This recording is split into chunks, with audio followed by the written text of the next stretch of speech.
Hello friends, ఈరోజు మనం సింపుల్గా మునగాకు పప్పు ఎలా ప్రిపేర్ చేసుకోవాలో చూద్దాము. దీనికోసం ముందుగా మునగాకుని తీసుకొని ఫ్రెష్గా వాష్ చేసి పెట్టుకోవాలి. సో ఈ మునగాకు అనే పేరు ఎందుకు వచ్చిందంటారు? ఇది వాటర్లో ఎంత వేసినా మునగదు, నేను అందుకే మునగాకు వచ్చిందని అనుకుంటున్నాను అనమాట.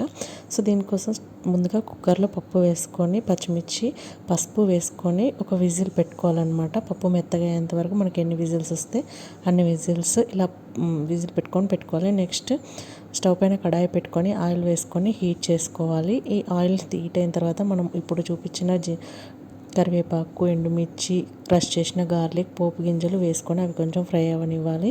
ఇవి కొంచెం ఫ్రై అయిన తర్వాత ముందుగా వాష్ చేసి పెట్టుకున్న మునగాకు ఉంటుంది కదా, సో అది వేసుకొని కూడా ఫ్రై అవ్వనివ్వాలి. సో పప్పులో ఉడకబెడితే నాకేమో చేదు వస్తుందేమో అని భయం కొద్దీ ఇలా వేసి ఫ్రై చేస్తున్నాను. చాలా బాగుంది. నెక్స్ట్ ఇవి ఫ్రై అయిన తర్వాత టమాటోస్ వేసుకొని ఫ్రై చేసుకున్న తర్వాత ముందుగా విజిల్ పెట్టుకుని పప్పు వేసుకొని కలుపుకుంటే